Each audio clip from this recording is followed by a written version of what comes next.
150,000 British men and women have been to war in Iraq and Afghanistan. But after serving their country, many are living with the consequences.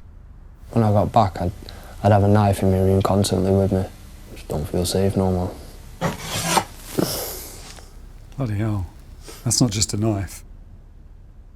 Tonight, Dispatches looks at the hidden cost of war for soldiers and their families. Put the magazine on, cocked it, just thought, fuck it, and just put it to my head.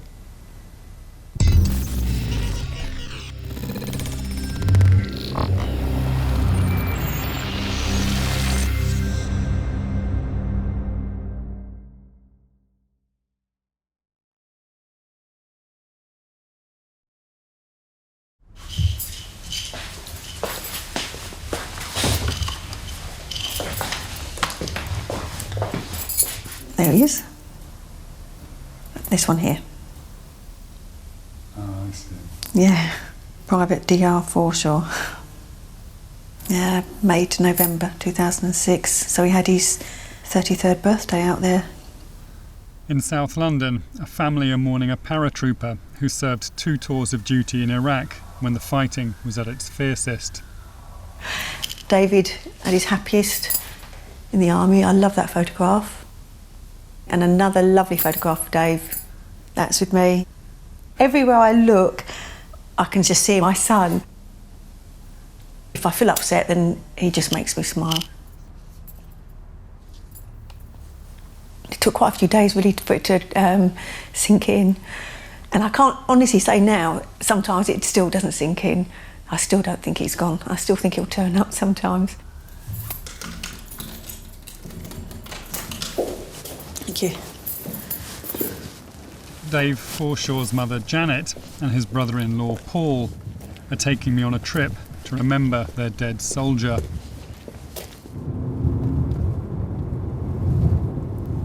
He just said when he was going, he phoned me up and he says, he was all happy, he goes, all right Mum, do you want the good news or the bad news? And I said, well, start off with the bad news. And I can't remember what that was, it was something trivial. And he said, the good news, I'm going to Iraq. And I can remember going, that's the good news. So he was happy to go.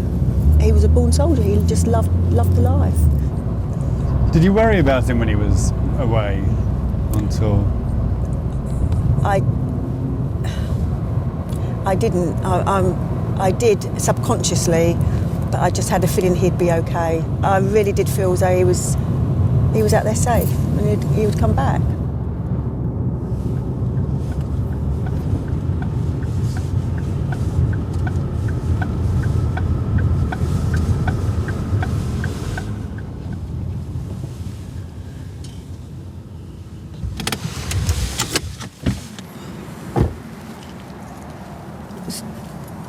Parked his car here, didn't he?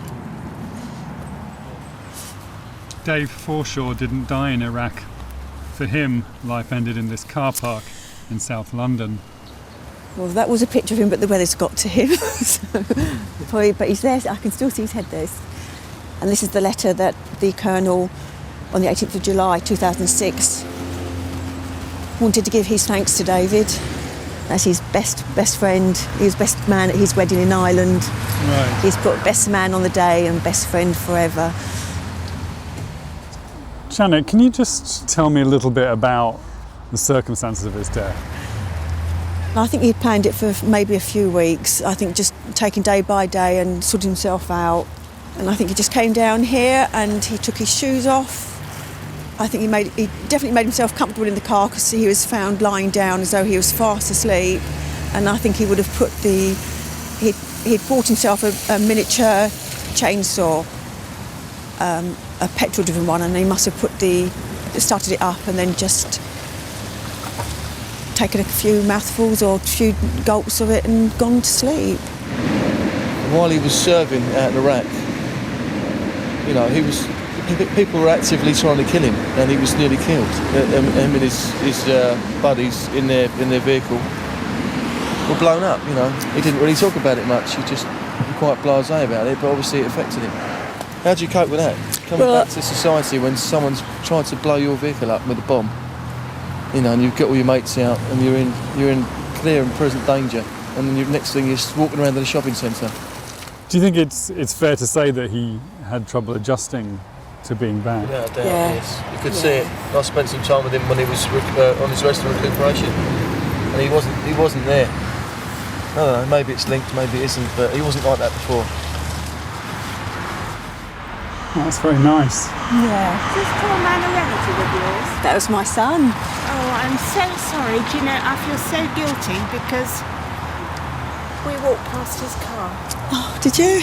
We had it parked just here. I blame myself for not looking because it was not how we park. You know, we park like this. And it wasn't parked normally. I should have looked. I think if you'd looked, I think he would already been asleep anyway. He would have been gone. Anyway. Thank you. Thanks very much, David. I'm glad you remembered him. Oh, well, I think we all will. We all will. But she saw him 2 days on him. That's quite upsetting, actually, because they told us he was parked that way, so that way it's as if he just must have been quick, because I think he would have just come in and just done it straight away, I would have thought, rather than sit here and contemplate.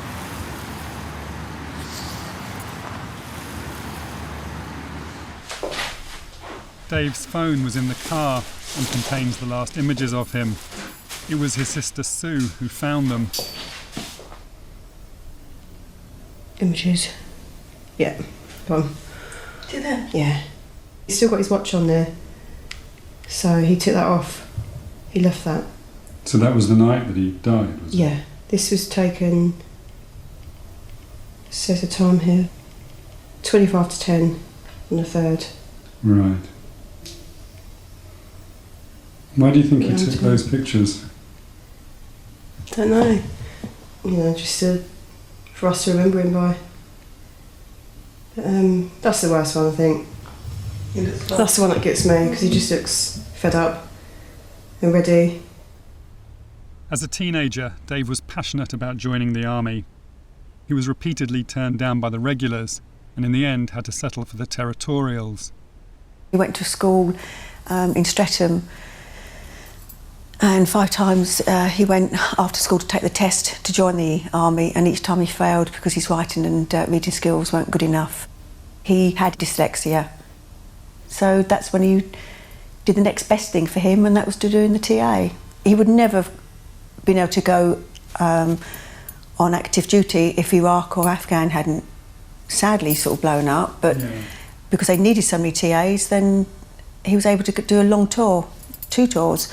He was pleased because they accepted him as a regular soldier, not a TA. Which That meant a lot to him, because they accepted him like one of them.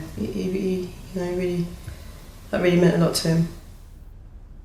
Despite being rejected by the regulars, Dave was good enough to be sent to war and allowed to do 2 6-month tours with only a few weeks' break between them, something few regulars would be permitted to do. On the second tour, he was nearly killed when his vehicle was blown up. There was Dave driving the vehicle. The platoon commander was in the passenger seat, and there were 2 other privates in the back with me. Rob Allen was in the Land Rover with Dave on the day they were attacked. I remember going out of camp, I remember crossing the main road. The next thing I remember was just like a thud, like if something was pushing sort of all the air out of me. Next thing after that, I remember sort of looking up. I could see sort of smoke and bits of vehicle everywhere. I remember seeing the bull bars and that behind our vehicle. I remember looking at them thinking, what bloody hell are they doing there? But then that's when I realised what had happened. The Land Rover had been hit by a roadside bomb. Dave Forshaw had been in the driver's seat. I think about 2 months later, I saw pictures of the incident. I felt sick. That sort of thing wouldn't leave anyone though, would it? And to see, But he didn't. in that situation and to see it all, Yeah. wouldn't leave anyone. The bomb had been set to hit a vehicle travelling in the opposite direction, and remarkably, Dave escaped physical injury. Rob wasn't so lucky. I suddenly just got this agonising pain in my face. It just sort of hit me just like that. My jaw was broken, my cheekbone was cracked in half and my eye socket was broke. Rob was flown home after the attack, and because he was injured, the army sent him to see a psychiatrist. When I first started seeing him, they said I had that post-traumatic stress. He would just talk to me, and it was just the talking that helped me. Then last time I seen him, he said I wasn't suffering with it anymore. Dave Forshaw and the others who were not hurt in the blast were put back on guard duty within hours. I think the military got this thing that if you're in an incident, if you haven't got any physical injuries, there's nothing wrong with you. Well, I think that's the most stupidest thing anyone can think. There was blokes there that day, Dave being one of them, that weren't injured, and then 3 hours later they were put on guard. You was been blown up in a vehicle, that takes its toll on anyone. Someone's just tried to kill you. But because you haven't got a physical injury, they don't even ask if you're all right, and as far as I know, they don't ask if you're all right or offer you any help. Having done 2 6-month tours back-to-back and 4 months after being blown up, Dave returned home on November the 26th, 2006. He came back to the bedsit where he'd lived for 12 years. Bobby was his landlady. I was so proud of David. It was as though he's one of yours, you know what I mean? But this is the room that he had. Unlike regular soldiers, TAs go straight back into civilian life when their active service is over. It's quite a small room, isn't it? It's very small. It's just amazing. Yeah, just because he was pretty such a big wasn't he? Guy, yes. When you first saw him after he came back, what did he seem like? He was still in quite a height, and then he started doing some sort of job, couriering, you know, carrying parcels all around the country. Right. But it just wasn't him. He did it for about a fortnight and only did sort of half days. And he's completely lost interest. Where the real big difference lay was when he was there. He was how he should be. And when he came back here, he had to go back to what? To mundane, really, no purpose there, no real purpose in his life at all. It didn't have a great deal of meaning. It's often unclear just where an ex-soldier should go for psychiatric support, but the responsibility is placed on the person who is suffering to seek help. The sum total of aftercare provided to Dave by the Army appears to have been a single standard letter telling him who to contact if he was having problems. We found this at the Sue found this at the top of the wardrobe. As the months passed, it seems Dave began work on a letter of his own.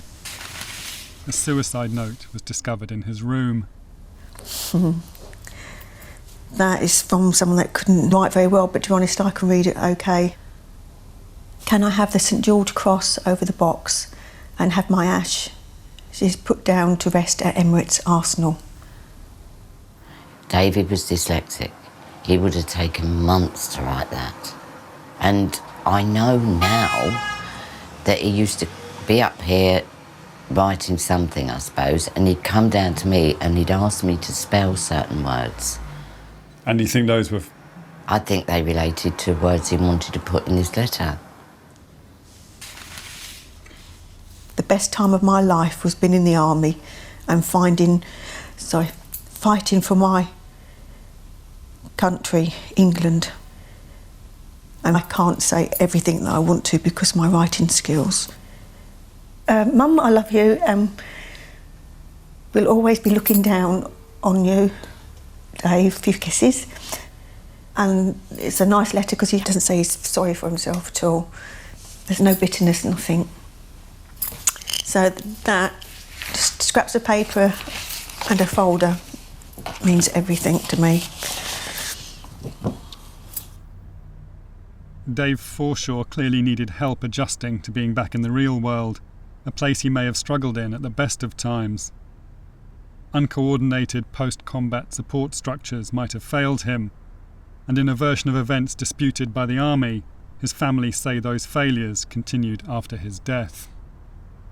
He requested in his letter that he wanted St George's flag over his box, as he called it, and I did ask if he could be buried in his uniform, and if they could send a wreath for him. And they said no to the flag and no to the uniform. And they did send a wreath, but we didn't even know it was from military. It was as if they just discarded him, as they're ashamed of him because of taking his own life, which was sad.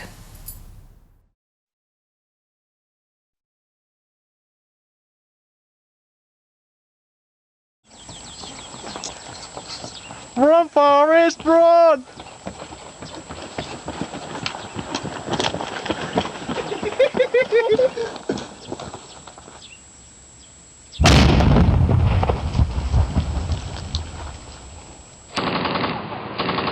More than 150,000 British men and women have now served in Iraq and Afghanistan.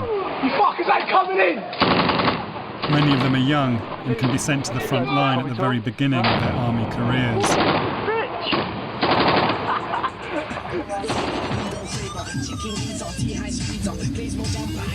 22-year-old Martin Lindley from Oldham did his tour in 2007.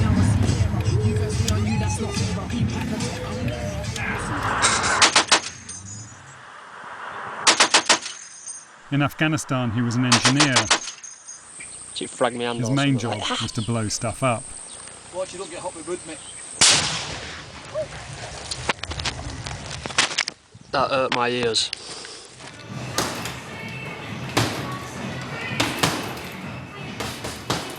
Now discharged from the army, Martin is unemployed and finding life a struggle. Do you want to start by telling me how you fill your days? Wake up, get ready, go on the computer and try and find a job. And look as hard as I can, then just go to the gym. Finish at the gym, go meet my bird, just get go sleep, wake up, do it again. Right, and that's every day, is it? Pretty much so, yeah. When I got back from Afghan, I just started drinking a lot more. Like, I saved up like, I don't know, 4 or 5 grand or something from being on tour. And then spent that in, I think, 2 months, just going on benders. And when you say you drink a lot, what sort of quantities are we talking about? Like a litre of vodka a night or something. A litre of vodka a night? About 70 cent a litre. A night? Yeah. Have you thought about why it is you're drinking that much? Fuck knows. I can't sleep at night. That's one of them. You can't sleep? Nah. Or if I fall asleep, I wake up and then, don't know, just paranoid. Just say if I hear a noise or something, I think someone's there or something, and then I'll be up at the window. And I don't even know what I think it is, to be honest, some of the time. Really? And the drinking helps with that? Yeah. Just comatose me. Does it? Yeah. So you're using it to get to sleep? Yeah, pretty much. When I got back, I'd have a knife in my room constantly with me. And that hadn't changed yet, I still do. And I don't know how long that'll go on for, but probably for a long time.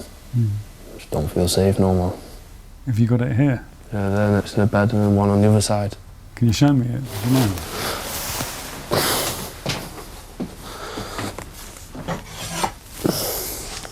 Bloody hell. That's not just a knife. There's a knife on the other side, just in case I can't get to that side.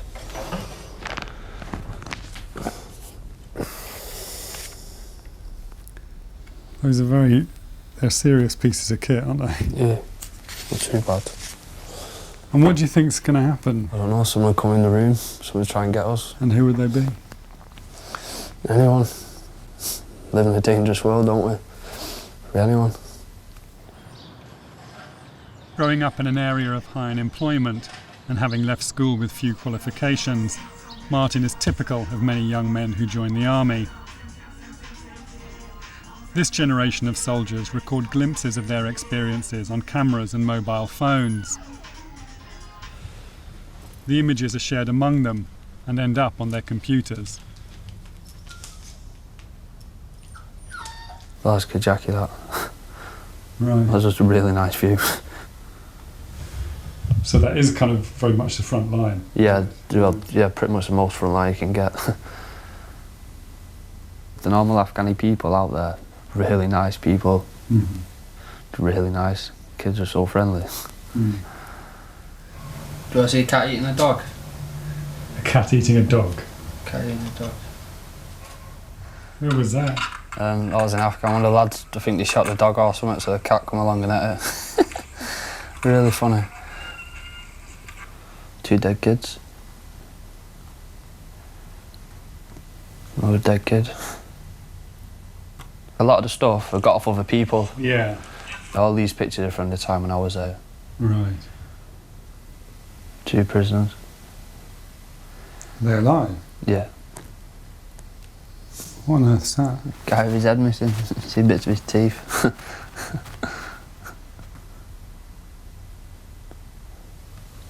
There's a lot of death there, Martin, isn't there? Yeah.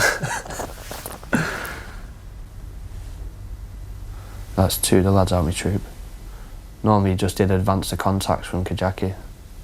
Advanced 2 contacts? Yeah, so he's a bit stupid. You just walk until someone shoots at you and then try and kill him and go home. And how many times did you do that? I don't know, every other day. No, seriously? Yeah. You'd be sent out with the intention of somebody... Yeah, because they'd always see you first. Yeah. You'd see you leave, so you just wait to get shot at and then try and find them and kill them. And it was like the first proper op we went out on. And one of the lads next was he got shot, but he was like really lucky. He like went in his body plate and ricocheted through. But when we were putting one of the guys onto the helicopter, he died like as they were pulling him on. And he's in like one eye closed and one eye just looking at us. Mm. And then you see him go and everyone rush around trying to like save him. But just a bit surreal. In the last few years, the MOD has introduced briefings on mental health and stress for soldiers returning from war. They also undergo a decompression period to help them unwind. They're sent to a base in the Mediterranean, and then back in the UK, they're kept in barracks. When we got back, we went to Cyprus. I think we spent a day there, and all they wanted us to do was get pissed and fight. Right. We said, yeah, just get pissed. We expect you to have a fight. Nothing will come of it. Just get it out of your system. Right. And that was it. And went back to the UK and just played sports and got pissed for 2 weeks. Didn't really do anything. Yeah. Just started me off into being alcoholic until I got locked up. Mm. Yeah, what? Martin saw intense action in Afghanistan. But when his 6-month tour ended, he broke the law by bringing some munitions back home. They raided my mum's house, found plastic explosives, detonators, rounds of ammunition. And that was in here, was it? Yeah. And they were in the room? Yeah. Whereabouts were they? The room's been moved about, but it was just like in that drawer there. Right. Just in there. I didn't even know that I brought it back. I brought it back in a complete surprise, like, oh shit, I got this. So I just thought I'd put it in there, just leave it. Out of sight, out of mind. I didn't really care or nothing. I didn't care what happened to me. Just didn't give a shit. Really didn't care. Martin spent 9 months in an army prison for possession of explosives. Now he's living back in the family home with his mother. So this is all the grandchildren's Yes, stuff, is it? it's a tip though. He was enjoying life, but when he come back from Afghanistan, I don't know, he had changed, really, really had. Just after Christmas, he broke down in tears. But I asked him what was wrong. He just didn't know. You just couldn't comfort him. You just didn't know what to say. He's always been one that holds everything inwards. Yeah. So then, every now and again, something's got to give. For some soldiers, the effect of traumatic experiences only begin to reveal themselves once they've come home. Young veterans find it hardest to adapt to civilian life and are almost 3 times more likely to kill themselves than the general population. Is everyone alright? Is everyone okay? Yeah. What? You're right, yeah? Fellas, get single file, get in line, start moving. They train them to kill and then send them out there and expect them to be all right when they come back. And they're not. I personally think that they should all have counselling when they come back. Because if this was a train wreck or an airplane crash, everybody who's involved gets counselling. They're offered counselling, they expect them to go and do it, but no, not the army. So, it's wrong. Although psychiatric treatment is available within the army, to get it, soldiers must ask for help. And like many veterans I've spoken to, Martin was not prepared to do that. If you had any problems, you weren't going to go speak to no one, definitely not. Why is that? Because it's like a small town, innit? Word gets about. If you go see someone for that, everyone will find out. Everyone will know, and you're just going to get ripped a foot for it, so there's no point. And plus, it's going to affect your career, innit? No one's going to want someone who's going to see someone and think they're going mad.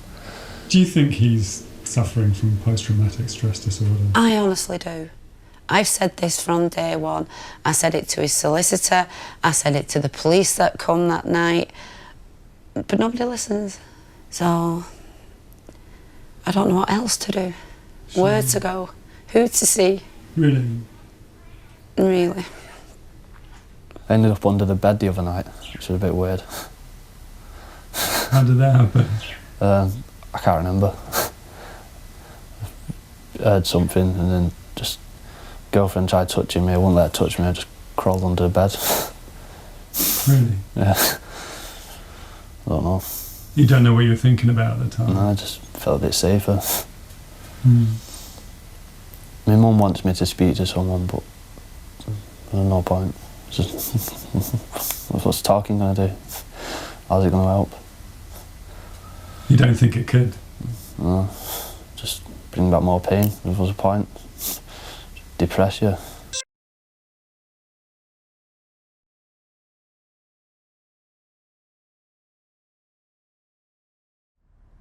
Jason and Danny grew up together in Wallasey on Merseyside. They both joined the army as teenagers. Each was best man at the other's wedding. They both served in Iraq and both paid a high price when they returned home. I first met Danny shortly after he had been released from prison for possession of a firearm. It's just wrong. I've kept all these pieces of paper that followed me all through prison, carried them round in my little plastic bag, and read through them and that, and just do me head in. He had found the accused to be one of the brightest and keenest soldiers he knew until the last 9 months since his return from Iraq. He was constantly in a state of acute anxiety for his safety from perceived threats all around him.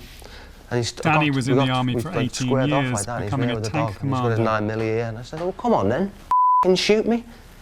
He's seen active service in Northern Ireland and the Gulf, but it was when he returned from southern Iraq in 2005 that he became dangerously paranoid and stole a gun. History of some kind of like violence. Any noise that's not normal noise, I was up.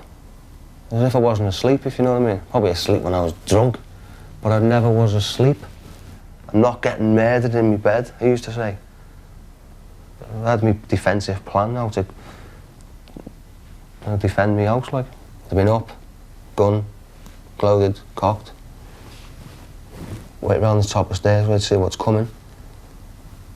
And then bang, you getting it. I mean. And who did you think would be coming through your door? Muslim fanatics. I first spoke to Danny on the phone a few days earlier. During the conversation, he talked to me about Jason, his best friend, a sergeant in the King's Regiment. Danny had seen him recently and thought he too was having problems. Today, Danny had some news for me. Best mate. Since we grew up together, we were in the same pram together as babies. And we both went in the army. When he come home and he was a different person this time I seen him. He'd been in Iraq, that's what we were talking about. And then he said, I'm all right. And he got off, went back to work, and just got a phone call, he's dead. He's dead? And what happened? Yeah, took his own life, I think. And this was a couple of days ago? Yeah. What Danny was telling me seemed almost unbelievable, that his lifelong friend and fellow career soldier had also had a breakdown. Just a few weeks ago, when Danny saw him for the last time, Jason left Danny with a secret. He told me for the first time in how many years, 5 years, that he shot someone in Iraq. He shot an Iraqi. My first reaction, I said, well, f***ing get in there. You know what I mean? Well done, mate. But he didn't. It wasn't like that, he said. It was just, he'd been in a contact, there'd been some incident. And I think, from what saying to him, he'd been living that. And I think everything is, because of that incident, he's gone down the spiral of most squaddies do, go and get in a bit of trouble. You drink to forget. You piss your wife off because you're drinking, and then things start to break up and that. It's just a waste. I'm angry about it. But you know what? No one knew what he'd done about the Iraqi fella. But he never told no one. Or no one asked.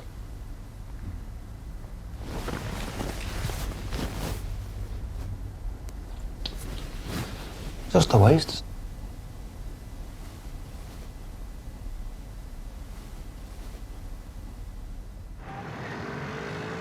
Wallasey, where Jason and Danny grew up, is a working class town and the kind of place where recruitment to the army is strong.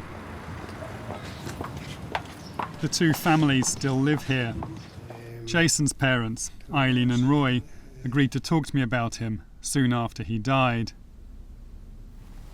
That was taken in Spain 3 years ago. That's the one. It was when you first joined.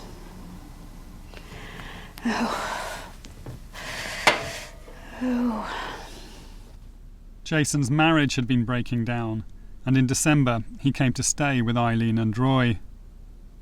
He came home to tell us that there was problems within his marriage. I asked him why, and he said he was just full of all this anger, and that the marriage breakdown was all his fault because he just couldn't control this anger. He was just in a turmoil. Yeah. You could feel it. You could literally feel this turmoil going through him. Jason spent more time with his parents over Christmas and appears to have gone into a steep decline. He was lying in bed, his eyes were open, he was just staring at the ceiling. We didn't know he drank a whole bottle of rum. At first I heard this noise and I didn't recognise it. And looking back, it was like a suppressed scream, as if he wanted to scream, but he couldn't. It was just like he was holding it in. It just didn't even sound like an animal, did it? And I talked to him prior to this about getting help, about going to the army when he got back, and he just wouldn't. He just refused. He said he didn't trust him. He didn't trust the army. Right, so that's his regiment, is it? Yeah. Jason's problems started when he returned from Iraq in 2003. His army unit noticed he was drinking more and recommended he go on an alcohol awareness course. On January the 5th this year, Jason was to return to Catterick Barracks. Okay. I was back at work, so I got off, and I saw Jason crossing over. I stopped to let him cross over, and he was going to the bank. And I sort of said, wait, and he said, what? And he jumped and I said, I'll take care, son, I'll see you, all right? And that was the last time I saw him.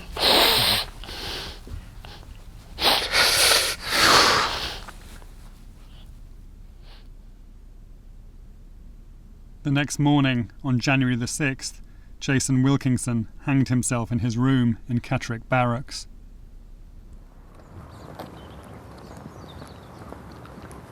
Danny's and Jason's families have always been close.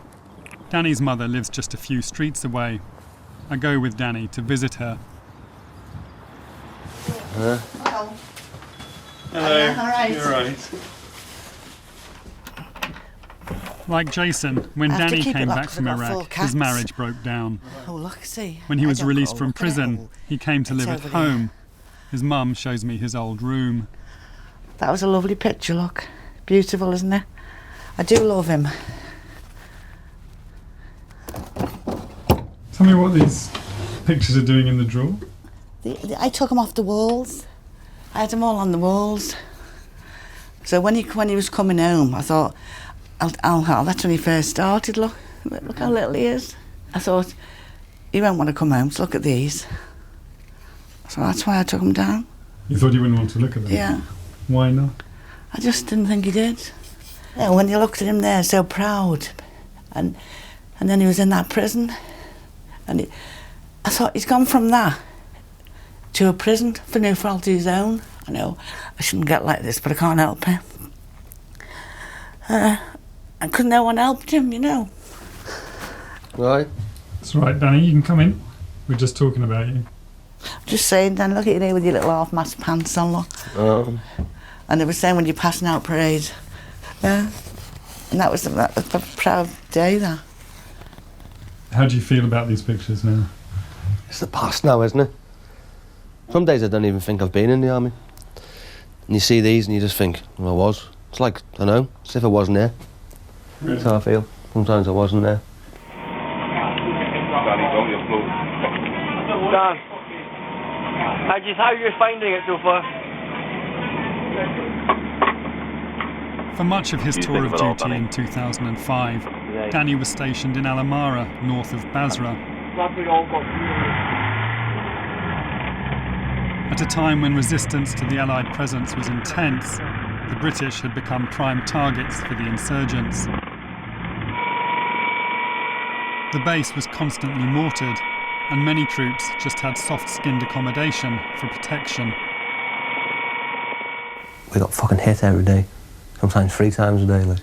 And there was a TA sergeant in there with us, and he was lying in bed, and he heard this pop, another pop, and the crump. And he goes, "That's incoming!" And fucking pair of us jumped out of bed. I fucking twisted my ankle jumping off the bunk bed. And that was it. We'd sit there in our underpants with a body armour on, a helmet, just sitting there waiting. It's like a lucky dip. Is this gonna fucking hit me? Do you know what I mean? Well, we're being mortared, and Duncan and Danny have decided to play a game of chess. Second time today we've been mortared. Both at dinner time. Yeah, we have nothing. Dinner. And they've managed to do it at scoff times, so they're not about. It'll be a long night. What was that like? Oh shit. It's like sitting, just waiting. No control over someone's actions, like, you know, like, you just fucking want to do something. They talk about fight or flight. You're not running anywhere, and you're not fighting. You sat there, waiting. And then the one day, it was the afternoon, I opened the door, it's a and I remember shouting, "This one's ours." I'd jumped on the floor, and I was just waiting for it to hit me. And then it passed. I got up, and it changed then. That changed me then. That changed. Danny's military career ended when he came home and stole the gun. The army diagnosed him as suffering from post-traumatic stress disorder, but this made little difference at his military trial. He was sentenced to 5 years for possession of a firearm. This is mine. After his marriage broke down and before going to prison, Danny started a new relationship with Jules. Is that right, Dan? Well, it does help, like. Were you at the court-martial? No, he phoned me He just said hello, and I was like, I thought immediately that he was okay because he was on the phone. Yeah. Ringing me. And he said, I've got 5 years. They gave me 5 years. I couldn't believe it. I was really gobsmacked that he actually kicked him out of the army, put him into prison, and that was it. I thought that he would be reprimanded and helped. Danny's sentence was reduced on appeal by a civilian court, but he was still locked up for the best part of 2 years. Having received no treatment for his PTSD, Jules has effectively become his carer. What do you think he'd do without you? To be absolutely honest, I think he'd end up back in prison. He'd have gone out, got drunk, saw any excuse for a fight, and that would have been it, and he would have ended up back in prison. It would have been as simple as that. He feels threatened permanently. He's sure that there's a threat while we're asleep in bed at night. It's like he's still in a combat situation. Like, I can imagine for him, he'd be much less stressed back in Iraq fighting the war. It's like he's ready for anything all the time. Today is the funeral of Danny's best friend, Jason, who killed himself 2 weeks ago. When we were in St Albans. When you were in primary school? Yeah. I couldn't tie my shoelaces, Jace couldn't tie a tie. So after PE, PE, I used to do his tie and he used to do my shoelaces. Really? Yeah. Mad, innit?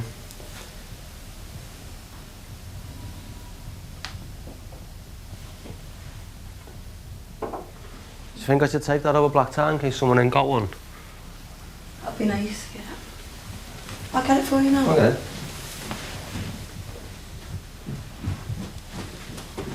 Put everybody else first. I think he's quite nervous, isn't he? Extremely.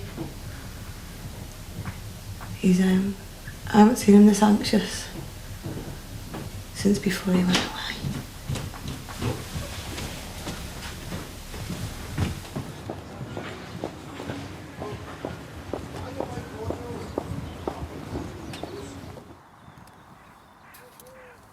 On January 16th this year, Colour Sergeant Jason Wilkinson was buried with full military honours in Landican Cemetery on Merseyside.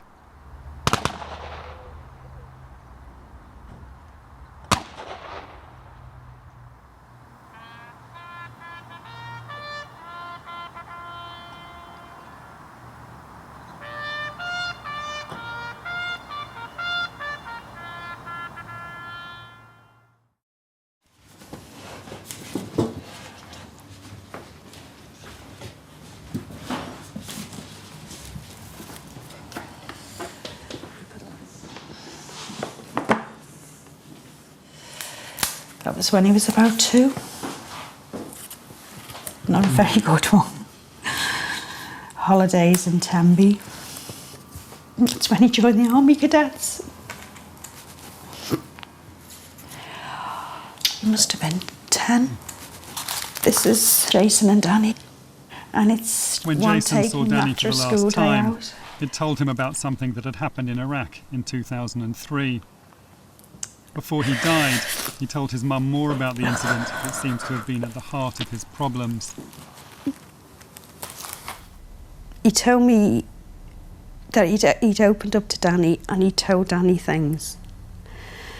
And I asked him if it made him feel better. And he started to cry. And then he told me he killed a man. He told me that when he was on patrol, this firing was going on. He took cover and he said, I just aimed and fired. And this man just went down. He said it's like a rag doll. Something had happened the week before. I don't know whether some of the soldiers in his company had been badly injured or what, but he was angry. And he said he just felt this anger. And then he kept saying, he did have a gun, Mum. I know he had a gun. I know he had a gun. I think he convinced himself that he hadn't had a gun and that it was his fault because he'd he'd shot him in anger. Then he said that it was worse at Christmas. He always thinks of this man if he had children. And he just said it was worse at Christmas. But he was bad. He had so much guilt over that. That's rocks. This is going to be mad in here, like, trying to find this place. Jules and Danny are at Catterick Barracks. Danny has been called here to give evidence at the Army's internal inquiry into Jason's death. Some barracks. Yeah, this is it.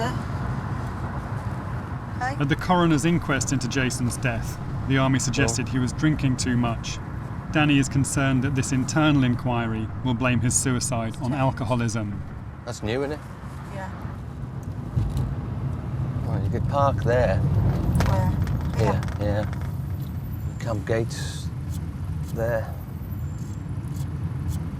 What is it you think are the sort of key points you want to get across to them? I don't think he was an alcoholic, like. If they say he is an alcoholic, well, so well, there's the reason why then. This is the reason why. It's not just because he was, because he wanted to. And what is the reason? I believe, like, the shooting in Iraq in 2003 on it all. I definitely believe that.